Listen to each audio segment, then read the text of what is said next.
kita menjadikan rumah tangga itu senantiasa bahagia, senantiasa nikmat, senantiasa menyenangkan, menjadi rumah tangga yang betul-betul diidamkan walaupun dalam keadaan terburuk. Jadi dalam keadaan terburuk pun itu rumah tangga tetap enak gitu loh. Tapi tentu enaknya berbeda ketika dalam keadaan baik kan. Tapi saele-ele insya Allah si api gitu.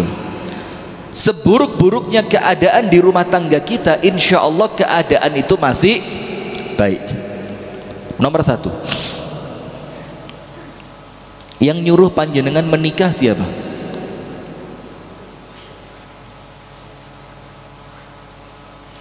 Lah, iya. Ini betul, cuma saya salah pertanyaannya. Pertanyaannya gini, perintah menikah itu datangnya dari siapa? Nah, ini baru masuk. Perintah menikah itu datangnya dari siapa, ibu-ibu? Allah. Yang mencontohkan pernikahan itu siapa? Rasulullah Shallallahu Alaihi Wasallam.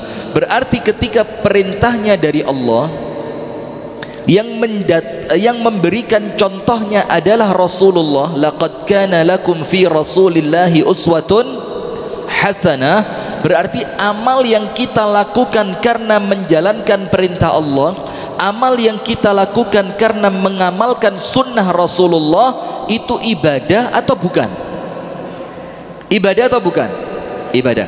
Berarti poin pertama, kalau kepingin rumah tangga kita insya Allah baik, dan kita berdoa mudah-mudahan senantiasa baik, amin. Itu bagaimana? Nomor 1, niat menjalankan perintah Allah dan niat untuk mengamalkan sunnah Rasulullah di dalam rumah tangga itu harus menjadi niat dengan porsi yang terbesar. Mengalahkan apa? Mengalahkan kebutuhan biologis manusiawi, betul tidak? Kita kan laki-laki butuh perempuan, perempuan juga butuh laki-laki, dan itu normal, dan itu yang oleh Allah kemudian diwadahi dengan syariat pernikahan kan. Tapi ingat, kalau niatnya cuma biologis, nanti ketika biologisnya sudah tidak lagi terpenuhi, Anda tidak akan ragu untuk bercerai. Padahal tujuan kita menikah bukan cuma biologis. Saya kasih cerita, banyak perempuan menikah dengan laki-laki yang kemudian ketahuan setelah nikah baru 6 bulan, a'azzanallahu wa iyyakum, nas'alullah as-salamah wal afiyah, amin, itu si laki-laki kena penyakit gula. Semoga Allah berikan keselamatan buat kita, amin. Dan namanya laki-laki dengan penyakit gula, salah satu efek sampingnya apa? Dia tidak bisa lagi menjalankan tugasnya sebagai suami dalam urusan biologis.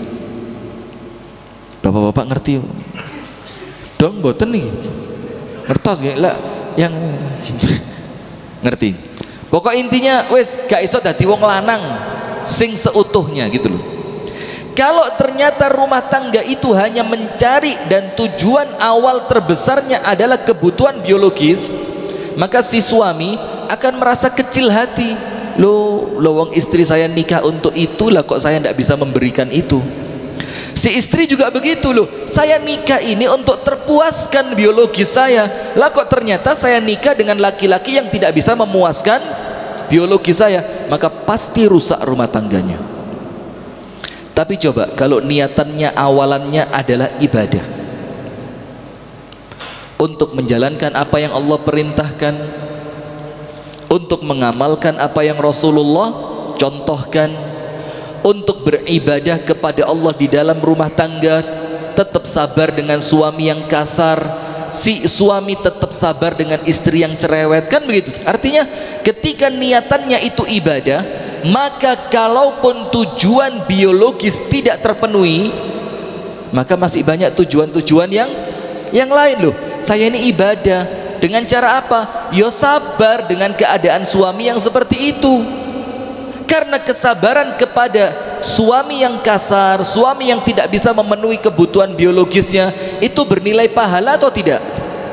Nah, maka nomor 1 ibu-ibu, bapak-bapak sekalian, saya bukan menggurui panjenengan, saya juga sedang belajar. Kalau mau rumah tangganya senantiasa baik, maka niat yang paling besar, yang paling utama, yang paling pertama ketika panjenengan nikah, niatnya adalah ibadah.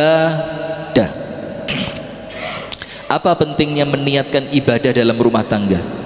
Salah satu yang paling penting itu menarik pertolongan Allah. Karena orang yang meniatkan kegiatannya untuk Allah, orang itu ibadah untuk siapa? Allah. Inna salati wa nusuki wa mahyaya wa mamati lillahi rabbil alamin. Semuanya tahu. La syarikalah, dan tidak ada niatan lain kecuali untuk Allah. Ketika amalan kita untuk Allah, kira-kira Allah bantu atau sama Allah ditinggal? Pasti dibantu. Tak kasih gambaran gampang saja. Ada orang bangun rumah untuk saya. Bangun rumah itu bukan untuk dirinya, bukan untuk MC kajian subuh, tapi dia bangun rumah itu untuk ustadz yang sedang ngisi kajian subuh. Serangan pertama. Dan ini biasa, intimidasi itu dari yang pertama, yang kedua itu semakin naik. Jadi tensi itu bukan semakin turun. Terakhir sudah, dia mau bangun rumah untuk saya. Kira-kira setelah saya tahu dia bangun rumah, dia capek-capek, dia kerja-kerja, dia keringet-keringet, dia ngangkat semen, dia ngangkat pasir, dia ngangkat batu bata, dia menggali untuk pondasi untuk saya. Kira-kira saya kirim makanan enggak buat dia? Pantes-pantes itu loh. Saya kirim makan enggak? Kirim. Saya kirim minuman enggak? Kirim. Mohon maaf, kalaupun nanti tukangnya ada yang ngerokok, pantes enggak kalau saya kasih rokok? Pantes. Kenapa? Karena dia melakukan itu untuk siapa? Saya. Dan Allah Ta'ala tidak serupa dengan makhluknya. Allah pasti jauh lebih baik. Yang disebutkan di antara sifat Allah itu, Allahu idza a'ta adhash. Allah itu sifatnya kalau memberi sesuatu menjadikan orang yang dikasih itu kaget. Kaget itu apa? Ndak nyongko lek bakal dikei sebesar ini. Itu Allah Ta'ala. Nah, maka orang yang meniatkan rumah tangganya untuk Allah, maka Allah pasti senantiasa membantu dia. Ada masalah, dikasih jalan keluar. Ada kesulitan, sama Allah dimudahkan. Ada kerepotan, sama Allah dibantu. Lewat siapa? Lewat tangan-tangan manusia. Itu nomor satu. Jadi niatkan apa? Ibadah. Terus kenapa kita harus meniatkan rumah tangga kita ibadah? Nomor dua,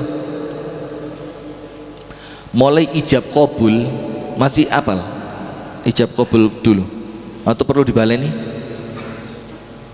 Ustadz Abadi masih hafal? Lebih mudah mengulangnya, tidak perlu latihan lagi. Dua, hitung aja. Ketika ijab qabul diucapkan, ankahtuka wa zawwajtuka makhtubataka ibnati fulana binti fulan bimahar kadza wa kadza halan. Selesai. Anda jawab apa? Qabiltu, cukup. Dalam madhab Syafi'i Anda cukup ngomong qabiltu, selesai. Atau ditambahi qabiltu nikahaha wa tazwijaha bil mahril madhkur halan, atau ada kemungkinan juga naqdan itu maharnya terbayar sebagai hutang. Semenjak Anda ucapkan ijab qabul itu, Bu, malaikat tidak berhenti nyatet pahala sampai pernikahan itu terhenti, entah karena kematian atau karena sebab yang lain. Bayangin. Itulah kenapa sampai dikatakan pernikahan itu adalah ibadah yang paling panjang, yang paling lama. Sholat berapa menit? Pahalanya besar atau kecil sholat? Besar. Sholat yang 5 menit aja pahalanya besar. Apalagi ibadah yang sampai 20 tahun, 25 tahun. Ada yang sudah nikah selama 40 tahun, ya enggak? Maka kalau niatnya benar, 40 tahun ini, Bu, tercatat pahala dalam keadaan suka maupun duka. Bahkan boleh jadi pas keadaan duka pahalanya lebih besar. Pas suami sedang marah, ibu-ibu sabar, pahala Anda tambah besar. Pas istri sedang mangkel no hati, ngerti mangkel no hati? Kok nampaknya bukan pas ya, kok terus kayaknya kalau yang ini mangkel terus. Kalau istri pas mangkel no hati dan ternyata rumah tangga panjenengan niatnya ibadat, itu pahalanya suami yang tetap sabar lebih besar dibanding keadaan ketika senang. Nah maka itu niatkan rumah tangga kita untuk ibadah. Ustaz, biyen wis kadung salah keliru niatnya terlanjur salah, bisa tidak niat diperbaiki? Bisa. Mulai kapan? Sekarang. Nomor 2, bagaimana supaya rumah tangga kita senantiasa baik? Panjenengan kan semuanya tahu ya, barang siapa bertakwa kepada Allah, Allah beri jalan bu. Wa may yattaqillaha yaj'al lahu makhraja. Barang siapa yang takwa kepada